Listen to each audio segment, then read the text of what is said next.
ਗੁਰੂ ਘਰਾਂ ਤੇ ਕਾਬਜ਼ ਮਹੰਤਾਂ ਖਿਲਾਫ ਸਿੱਖ ਸੰਗਤ ਦੇ ਖੂਨੀ ਸੰਘਰਸ਼ ਦੇ ਇਤਿਹਾਸ ਦੀ ਗੱਲ ਕਰੀਏ ਤਾਂ ਗੁਰੂ ਕਾ ਬਾਗ ਮੋਰਚਾ ਇਸ ਸੰਘਰਸ਼ ਦੀ ਨਿਰਣਾਇਕ ਕੜੀ ਹੈ। ਗੁਰੂ ਕਾ ਬਾਗ ਅੰਮ੍ਰਿਤਸਰ ਤੋਂ ਲਗਭਗ 25 ਕਿਲੋਮੀਟਰ ਦੂਰ ਪਿੰਡ ਕੁੱਕੇਵਾਲੀ ਵਿਖੇ ਗੁਰੂ ਅਰਜਨ ਦੇਵ ਜੀ ਅਤੇ ਗੁਰੂ ਤੇਗ ਬਹਾਦਰ ਜੀ ਦੇ ਨਾਲ ਸੰਬੰਧਿਤ ਇਤਿਹਾਸਿਕ ਸਿੱਖ ਗੁਰਦੁਆਰਾ ਹੈ। ਗੁਰੂ ਕਾ ਬਾਗ ਮੋਰਚੇ ਦੇ ਗੁਰਦੁਆਰਾ ਸੁਧਾਰ ਅੰਦੋਲਨ ਦੇ ਹਿੱਸੇ ਵਜੋਂ 3 ਮਹੀਨਿਆਂ ਤੋਂ ਵੱਧ ਲੰਬੇ ਅੰਦੋਲਨ ਨੇ 8 ਅਗਸਤ ਤੋਂ ਲੈ ਕੇ 17 ਨਵੰਬਰ 1922 ਤੱਕ 5605 ਸਿੱਖਾਂ ਦੀਆਂ गिरफ्तारियां दर्ज कीतियां। 1500 ਜ਼ਖਮੀ ਅਤੇ 12 ਸਿੰਘ ਇਸ ਮੋਰਚੇ ਵਿੱਚ ਸ਼ਹੀਦ ਹੋਏ ਸਨ। ਸ਼ਨੀਚਰਵਾਰ ਨੂੰ ਗੁਰਦੁਆਰਾ ਗੁਰੂ ਕਾ ਬਾਗ ਵਿਖੇ ਸ਼ੁਰੂ ਹੋਏ ਮੋਰਚੇ ਦੀ ਸ਼ਤਾਬਦੀ ਮੌਕੇ ਸ਼੍ਰੋਮਣੀ ਗੁਰਦੁਆਰਾ ਪ੍ਰਬੰਧਕ ਕਮੇਟੀ ਵੱਲੋਂ 3 ਰੋਜ਼ਾ ਸਮਾਗਮ ਸ਼ੁਰੂ ਕੀਤਾ ਗਿਆ। ਇਹ ਇੱਕ ਦੁਰਲਭ ਅੰਦੋਲਨ ਸੀ ਜਿਸ ਵਿੱਚ ਸ਼ਾਂਤਮਈ ਪ੍ਰਦਰਸ਼ਨਕਾਰੀਆਂ ਤੇ ਅੰਗਰੇਜ਼ਾਂ ਦੇ ਜ਼ੁਲਮਾਂ ਨੂੰ ਦਰਜ ਕੀਤਾ ਗਿਆ ਸੀ। ਅੰਗਰੇਜ਼ੀ ਮਿਸ਼ਨਰੀ ਅਤੇ ਸਿੱਖਿਆ ਸ਼ਾਸਤਰੀ C.F. ਐਂਡਰਿਊਜ਼ ਜਿਸ ਨੇ ਗੁਰਦੁਆਰਾ ਗੁਰੂ ਕਾ ਬਾਗ ਦੇਖਿਆ, ਉਸਨੇ ਲਿਖਿਆ ਕਰੀਬ ਦਰਜਨ ਪੁਲਿਸ ਵਾਲਿਆਂ ਦੇ ਇੱਕ ਜੱਥੇ ਦਾ ਸਾਹਮਣਾ ਕਾਲੀਆਂ ਪੱਗਾਂ ਵਾਲੇ 4 ਅਕਾਲੀ ਸਿੱਖ ਕਰ ਰਹੇ ਸਨ। 2 ਅੰਗਰੇਜ਼ ਅਫਸਰਾਂ ਸਮੇਤ ਉਹ ਬਿਲਕੁਲ ਸਥਿਰ ਸਨ ਅਤੇ ਅੱਗੇ ਨਹੀਂ ਵਧ ਰਹੇ ਸਨ। ਉਹਨਾਂ ਦੇ ਹੱਥ ਅਰਦਾਸ ਲਈ ਜੁੜੇ ਹੋਏ ਸੀ। ਪੁਲਿਸ ਦੀ ਮਾਰ ਖਾ ਕੇ ਵੀ ਉਹ ਡੋਲੇ ਨਹੀਂ।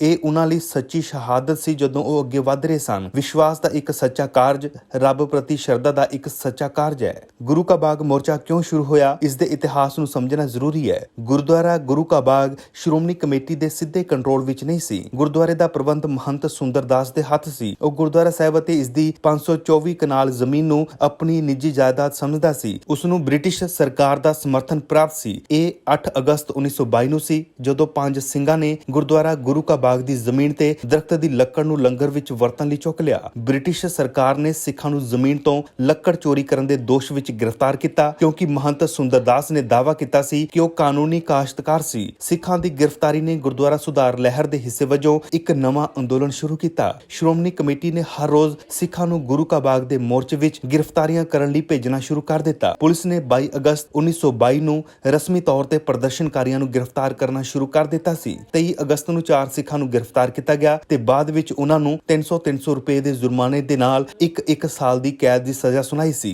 24 ਅਗਸਤ ਤੱਕ ਕੁੱਲ 180 ਸਿੱਖਾਂ ਨੂੰ ਗ੍ਰਿਫਤਾਰ ਕੀਤਾ ਜਾ ਚੁੱਕਿਆ ਸੀ। ਸ਼ਾਂਤਮਈ ਪ੍ਰਦਰਸ਼ਨਕਾਰੀਆਂ ਤੇ ਜ਼ੁਲਮ 25 ਅਗਸਤ 1922 ਨੂੰ ਸ਼ੁਰੂ ਹੋਏ। ਸ਼੍ਰੋਮਣੀ ਕਮੇਟੀ ਨੇ ਗੁਰੂ ਕਾ ਬਾਗ ਮੋਰਚੇ ਦੇ ਨੇੜੇ ਜ਼ਖਮੀਆਂ ਲਈ ਇੱਕ ਅਸਥਾਈ ਹਸਪਤਾਲ ਸਥਾਪਿਤ ਕੀਤਾ। ਗ੍ਰਿਫਤਾਰੀਆਂ ਦੀ ਰੋਜ਼ਾਨਾ ਗਿਣਤੀ 100 ਤੋਂ ਵੱਧ ਗਈ ਸੀ। ਸਿੱਖ ਪ੍ਰਦਰਸ਼ਨਕਾਰੀਆਂ ਉੱਪਰ ਅਤਿਆਚਾਰ ਦੀਆਂ ਕਹਾਣੀਆਂ ਦੇਸ਼ ਭਰ ਵਿੱਚ ਫੈਲ ਗਈਆਂ ਸਨ। ਇਸ ਨੇ ਰਾਸ਼ਟਰੀ ਅਤੇ ਅੰਤਰਰਾਸ਼ਟਰੀ ਮੀਡੀਆ ਦਾ ਧਿਆਨ ਖਿੱਚ ਲਿਆ। ਉਹਨਾਂ ਨੇ ਸ਼ਾਂਤਮਈ ਅੰਦੋਲਨ, ਅਤਿਆਚਾਰਾਂ ਨੂੰ ਕਵਰ ਕੀਤਾ ਅਤੇ ਸਭ ਕੁਝ ਕੈਮਰੇ ਵਿੱਚ ਕੈਦ ਕੀਤਾ।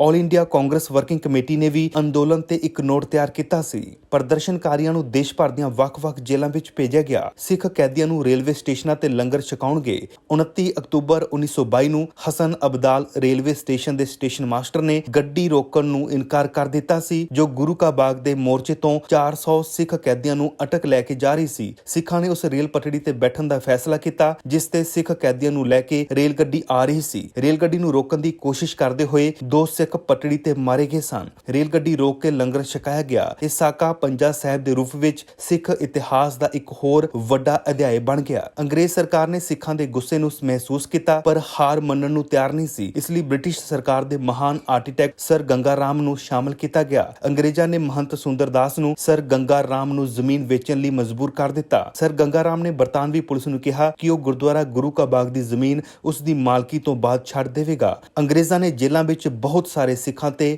ਕਈ ਜ਼ੁਲਮ ਕੀਤੇ। ਕਈ ਤਾਂ ਜੇਲ੍ਹ ਤੋਂ ਬਾਹਰ ਆ ਕੇ ਤੁਰ ਵੀ ਨਹੀਂ ਸਕਦੇ ਸਨ।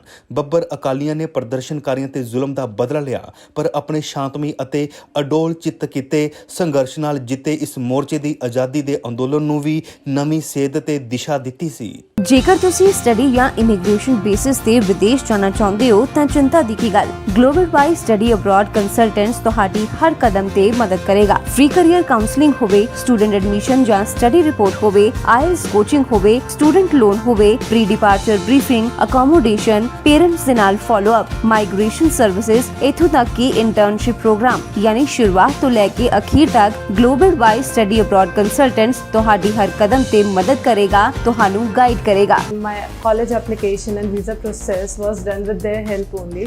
My experience here was very great. It was a smooth process.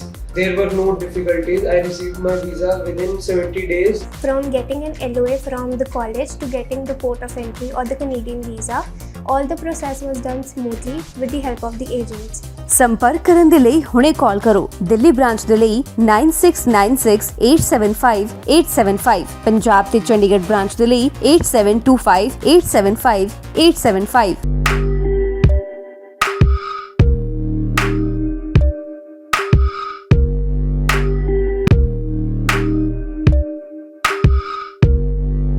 ਸਾਡੇ YouTube ਚੈਨਲ ਨੂੰ ਸਬਸਕ੍ਰਾਈਬ ਕਰੋ।